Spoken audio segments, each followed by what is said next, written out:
Olá, bem-vindo, bem-vinda a mais um programa do canal Em Gotas em Vídeo. O nosso tema de hoje tem um título um pouco complicado, mas em verdade o programa é bem elucidativo no que diz respeito às crises econômicas que passam pelo nosso planeta de tempos em tempos. O nosso tema de hoje são os ciclos de Kondratiev e os estudos de Hans Rosling. Nossa, Walter, assustador, hein? Creio que vocês vão gostar. Até para tornar menos formal esse título complicado, a gente está hoje aqui mais à vontade, como diria um ex-chefe meu, em trajes civis, para mostrar esse tema para vocês. Como sempre, o programa se desdobra em pergunta ou perguntas, e as perguntas de hoje são: o que são os ciclos longos de Nikolai Kondratiev? E a segunda pergunta: o que os estudos do professor Hans Rosling têm a ver com esses ciclos? Vamos tentar responder essas duas perguntas? Bom programa. Para responder à primeira pergunta do programa de hoje, o que são os ciclos longos de Nikolai Kondratiev? É preciso a gente conhecer essa figura. Nikolai Dmitrievich Kondratiev foi um economista russo incumbido por Lenin para cuidar do planejamento da economia da finada União das Repúblicas Socialistas Soviéticas nos anos 20. A importância dele é que ele teorizou que a economia capitalista se move em ciclos de prosperidade e depressão. Cada um desses ciclos ficou conhecido como uma onda de Kondratiev. Cada onda durava cerca de 50 anos, na época que foi feito esse estudo. Mas o que é uma onda de Kondratiev? Essa onda consiste num forte crescimento, seguido de desaceleração, devido a crises e inflações que levam a uma recessão no modelo até que haja uma retomada em cima de um novo modelo. Já passamos várias vezes por isso nos ciclos do carvão, ciclo do petróleo, estamos no ciclo da informação agora. Basicamente, essa onda começa com uma subida quando os preços estão aumentando e a economia se expandindo. Essa subida termina quando o aumento da inflação provoca uma recessão naquele modelo econômico.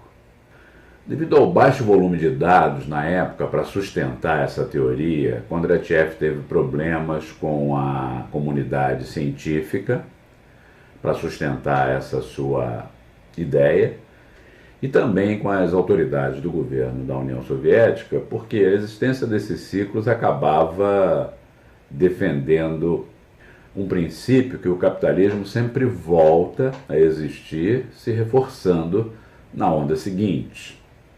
Em função disso, Kondratiev foi condenado ao Gulag soviético lá na Sibéria e acabou sendo executado em 1938. Esse conceito foi retomado por um economista austríaco chamado Joseph Schumpeter, que foi um dos mais importantes economistas da primeira metade do século XX. O que Schumpeter adicionou à teoria de Kondratiev é que esses ciclos não são repetitivos. As inovações constantes e cada vez mais frequentes tornam esses ciclos progressivos, onde cada período de prosperidade, um pico, é cada vez mais próspero que o anterior. E cada período de depressão vale a cada vez menos profundo que o seu predecessor, e apesar da distância entre os picos e vales estar aumentando, esses ciclos duram cada vez menos tempo, essa inversão entre prosperidade e depressão. Portanto, se conclui que a economia mundial tem propensão ao crescimento no longo prazo. Essa teoria é cada vez mais estudada pelos economistas da atualidade, que já mostraram que há uma senoide, essa curva de picos e vales, dentro da outra. Esse slide nos mostra por que a crise da bolha imobiliária americana, com centro em 2008, foi menos grave que a crise que nos afeta no momento. O assunto é tão interessante que um economista inglês de nome Freeman anda estudando esse fenômeno por segmento ou por grande segmento do mercado. E um médico que gosta de escrever sobre como é que essas coisas afetam cada um de nós, o ser humano, o Dr. Spencer Johnson, vocês já leram um livro dele, muitos de vocês, chamado Quem Mexeu no Meu Queijo? Tem um livro sobre isso chamado Picos e Vales. Vale a pena a leitura. Toda vez que você tiver um estudo em voga, uma pesquisa que foi feita e acaba determinando alguns rumos para a vida do planeta, comece a procurar um outro estudo que toque no mesmo ponto, que começou com outra pretensão, mas acaba esbarrando nos mesmos conceitos. Um estudo comparativo entre 200 países, feito pelo Dr. Hans Rosling, médico sueco, professor de saúde global no Karolinska Institutet, em Estocolmo, que visava estudar a longevidade das pessoas versus a qualidade de suas finanças, ou seja, a qualidade da saúde versus a qualidade da renda per capita, ou o volume da renda per capita, que continha 120 mil dados coletados desde 1810 até 2009, e que está disponível no YouTube no endereço logo abaixo desse nosso vídeo, confirma os resultados da revisão de Schumpeter sobre os ciclos longos de Nikolai Kondratiev, em dois aspectos.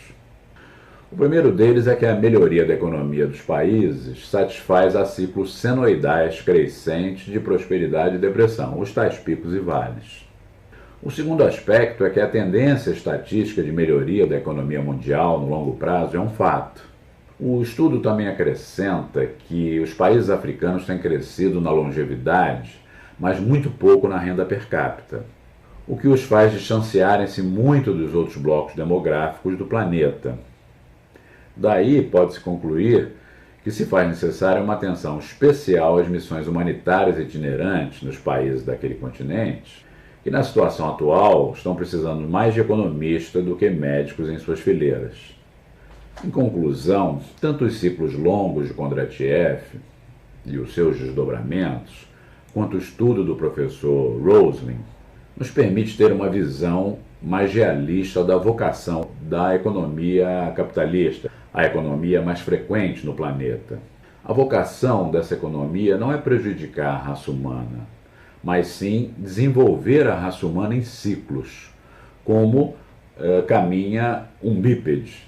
Se você parar para pensar como é que uma criança aprende a caminhar, ela se desequilibra do lugar atual onde ela está, se reequilibrando logo a seguir numa posição mais avançada. A gente percebe isso em quem tem 1 ano, 2 anos, porque ele tem dificuldade em fazer o movimento. Já nós adultos utilizamos o mesmo processo, só que com uma desenvoltura tal que não é perceptível esse desequilíbrio, esse vale para a gente caminhar, e um reequilíbrio, um pico, na posição mais avançada a seguir. Pense nisso. Esse foi o nosso programa de hoje. A gente recomenda um site para quem quer se aprofundar nesses estudos, chamado gapminder.org. O site está disponível aqui logo abaixo do nosso vídeo. E ele mostra todas as palestras do professor Hans Rosling quando era vivo, ele faleceu no ano passado, na TED, e mostra também esse estudo, não só até 2009, mas até os dias de hoje. O site foi preparado pelo filho do professor Rosling, que é um profissional de TI, e é bastante interessante não só assistir o vídeo que foi citado durante o nosso programa, mas também brincar um pouquinho com o software de parâmetros políticos, econômicos, socioculturais, demográficos e tecnológicos, cruzando esses fatores nos países que vocês escolherem, entre 200 países, e concluindo coisas bem interessantes sobre a relação entre essas grandezas. Se gostaram do tema e do vídeo, cliquem na mãozinha. Inscrevam-se no canal, que é muito importante para nós. Se quiserem se aprofundar mais nessas coisas, façam nossos cursos na Udemy ou na PUC e leiam nossos livros na Amazon. Até a próxima!